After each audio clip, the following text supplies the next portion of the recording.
something is deeply wrong in Rexburg, Idaho. It's November 2019, and police are doing a welfare check on a 7-year-old boy named Joshua J.J. Vallow. His grandparents haven't heard from him in weeks. His school says he hasn't been there. But when cops show up at his house, his own mother tells them he's fine, just staying with relatives out of town. There's just one problem. That's a lie. JJ isn't with relatives. Nobody knows where he is. And his 17-year-old sister, Tylee Ryan, she's missing too. The more cops dig, the worse it gets. Nobody, not teachers, not neighbors, not even extended family, has seen the kids in over 2 months. And their mother? She does not care. In fact, by the time police start asking real questions, she's in Hawaii, living her best life with a brand new husband. Her name is Lori Vallow Daybell, and if the police had any idea what she and her new husband had already done, they wouldn't just be looking for her kids, they'd be looking for bodies. Lori Vallow wasn't always like this.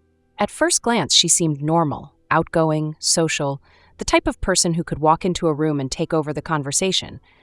But if you actually knew her, you'd see the pattern. She was on her 4th marriage by the time she met her new husband, Chad Daybell, and every single relationship she'd been in came with drama. Her ex-husband, Joseph Ryan, the father of Tylee, he mysteriously drops dead in 2018. Her next husband, Charles Vallow, he's so scared of Lori's behavior, he files an order of protection against her, telling police she's talking about demons and preparing for the end of the world. And then, he dies too. July 2019.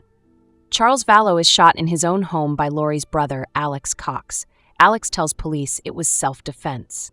Claims Charles came at him with a baseball bat, so he fired. Cops don't question it too hard. After all, it looks like a messy family dispute. But here's where it gets weird. Lori doesn't act like a grieving widow. She laughs about it. She throws a pool party that same day. And just 2 months later, she meets Chad Daybell. Chad is not just some random guy. He's a self-proclaimed prophet, a Mormon fiction writer who sells Doomsday books about the world ending. He tells people he's had visions and that he knows who will survive and who won't when the end comes. And when Lori meets him, she believes every word of it. Within weeks, Lori and Chad are inseparable. They start talking about who is light and who is dark. Basically, who has a soul and who doesn't. And once someone is labeled dark, they're no longer a person. And what happens next? People start dropping like flies. In September 2019, Lori suddenly moves to Rexburg, Idaho with her kids, JJ and Tylee. The last time anyone sees Tylee alive? September 8th. She's at Yellowstone National Park with her family. She's smiling in the pictures. Everything looks normal. A week later, JJ vanishes too. And Lori, she doesn't report them missing. She doesn't say a word. Then, just 1 month later, Chad Daybell's own wife, Tammy, suddenly drops dead in her sleep. Chad tells people she was sick, that it was natural causes. And then, just 2 weeks later, Chad and Lori get married on a beach in Hawaii. Like nothing happened. At this point, they have 3 dead spouses and 2 missing kids between them. And by the time police start putting it all together, Lori is already gone. Real quick, if you like this story so far, go ahead and like, comment, and hit that subscribe button. It helps more than you know, and trust me, you don't want to miss what's coming next on Talescape. All right, back to it. By November 2019, police are piecing it together. Lori's kids, JJ and Tylee, haven't been seen in months. Her new husband, Chad? His wife just mysteriously died in her sleep. And now, the 2 of them, living it up in Hawaii like none of this ever happened. Detectives are done playing games. They issue an official order for Lori to produce her kids, prove they're alive. She has 5 days, and when the deadline comes, she ignores it. She refuses to say where they are. And just like that, she's arrested. But even behind bars, she won't talk. And the police? They still don't have bodies. The case goes cold until June 9th, 2020. That morning, police surround Chad Daybell's property with a search warrant, and as soon as Chad sees them digging, he jumps in his car and tries to run.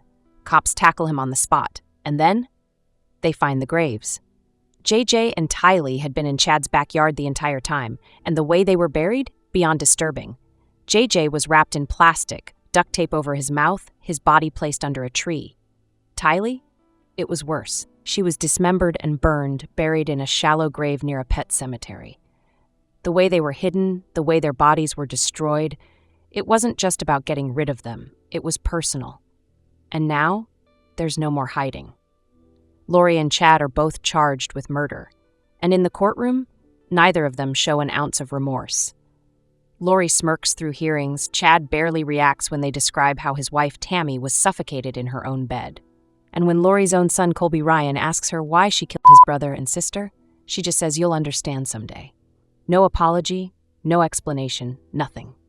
By May 2023, Lori is found guilty on all counts, and the judge? Life in prison. No parole. And Chad? He fights the charges. He tries to say he wasn't involved, that it was all Lori. But when the jury sees his wife's autopsy report, when they hear about the secret life insurance policy he took out just before she died, they send him to death row. And now, Lori is locked away for life, Chad is waiting for execution, and the world is left wondering, how did two people go from prepping for the end of the world to becoming monsters in it? By the time Lori Vallow and Chad Daybell are convicted, the damage they left behind is immeasurable.